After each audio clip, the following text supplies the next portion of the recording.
नमस्कार। चलिए आज एक सफर पर चलते हैं। रात के आसमान के रहस्यों को समझने का सफर, उन चमचमाती चीजों की दुनिया में जो हमें सदियों से अपनी ओर खींचती रही हैं। कभी सोचा है सूरज ढलते ही आसमान में ऐसा क्या होता है कि वो छोटे छोटे चमचमाते हीरों से भर जाता है। पहले एक या दो दिखते हैं और फिर देखते ही देखते इतने सारे कि उनकी गिनती करना भी मुश्किल हो जाता है। तो इस सफर की शुरुआत यहीं से करते हैं। आसमान में चमकने वाली ये जितनी भी चीजें हैं, सूरज, चांद और वो अनगिनत रोशनियां, इन सबको हम कहते क्या हैं? क्या इनका कोई एक नाम है? अगर कभी रात में आसमान को गौर से देखें ना, तो एक बड़ी मजेदार चीज नजर आएगी। कुछ रोशनियां टिमटिमाती हैं, जबकि चांद जैसी कुछ चीजें एकदम स्थिर चमकती हैं। ये एक बहुत बड़ा सुराग है। तो लीजिए, इसका एक नाम है। सूर्य, चंद्रमा और रात के आसमान में चमकने वाली वो सारी की सारी चीजें आकाशीय पिंड या सेलेस्टियल बॉडीज कहलाती हैं। ये एक ऐसा शब्द है जो उन सबको एक साथ ले आता है। ठीक है, तो अब हमें ये तो पता चल गया कि ये सब आकाशीय पिंड है। अब जरा उन पर फोकस करते हैं जो अपनी रोशनी खुद बनाते हैं। तो तारा होता क्या है आखिर? असल में ये गैस के बहुत बड़े धधकते हुए गोले होते हैं और इनकी सबसे खास बात वो ये है कि इनकी अपनी गर्मी और अपनी रोशनी होती है। और सुनिए एक कमाल की बात, हमारा अपना सूरज जो हमें दिन में इतनी रोशनी देता है, वो भी असल में एक तारा ही है।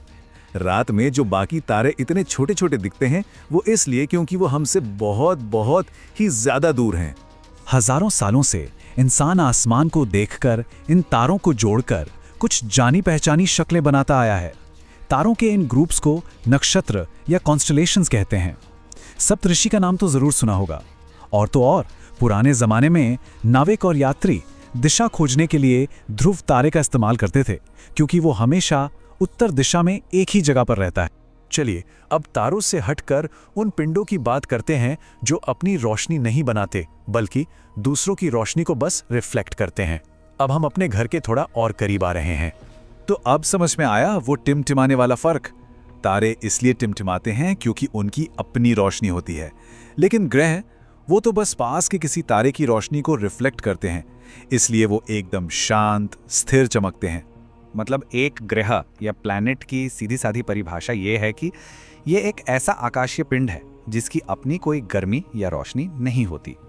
इसकी सारी चमक समझिए उधार की होती है, किसी पास वाले तारे से ली हुई। और इसी से हम आते हैं अपने घर पृथ्वी पर।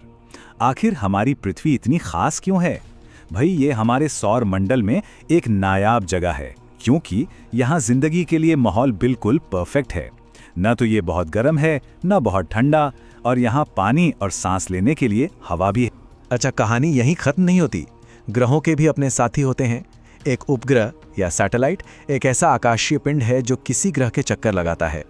हमारा चांद पृथ्वी का प्राकृतिक उपग्रह है जो लगातार हमारी परिक्रमा कर रहा है। तो ये साथी हमारा चांद हमसे दूर कितना है? अंदाजा लगाइए। ये है लगभग 3,84,400 किलोमीटर दूर। ये दूरी ही हमें याद दिलाती है कि ये ब्रह्मांड कितना विशाल है। चलिए अब जूम आउट करते हैं और देखते हैं उस पूरे परिवार को जो हमारे सूरज के चक्कर लगाता है। तो हमारे सौरमंडल या सोलर सिस्टम में कौन कौन है? सबसे पहले तो हैं हमारे मुखिया सूर्य, फिर आते हैं 8 ग्रह, उनके चांद यानी उपग्रह, और कुछ और चीजें जैसे क्षुद्र ग्रह और उल्कापिंड। इन 8 ग्रहों को लाइन से याद रखना थोड़ा मुश्किल हो सकता है ना? तो इसके लिए एक मजेदार तरीका है। My very efficient mother just served us nuts. हर शब्द का पहला अक्षर आपको बुध से लेकर वरुण तक के ग्रहों का सही क्रम याद दिलाएगा।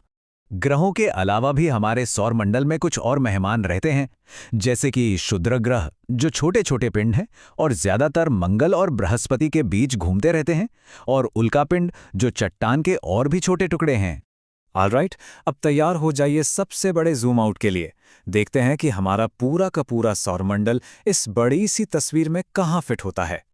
देखिए, हमारा सौरमंडल जो है वो अरबों तारों के एक बहुत बड़े झुंड का हिस्सा है।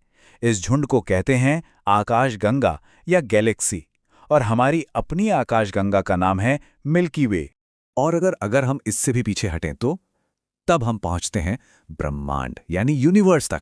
इसमें हमारी मिल्की वे जैसी लाखों करोड़ों आकाशगंगाएं हैं। मतलब ये वो सबसे बड़ी तस्वीर है जिसकी हम कल्पना तक नहीं कर सकते। तो सोचिए जरा, हमारी पृथ्वी एक ग्रह है जो एक तारे का चक्कर लगा रही है। वो तारा एक ऐसी आकाशगंगा में है जिसमें अरबों तारे हैं, और वो आकाशगंगा भी लाखों आकाशगंगाओं में से सिर्फ एक है। ये सब जानकर मन में सवाल तो उठता ही है कि वहां उस अनंत विस्तार में और क्या-क्या हो सकता है।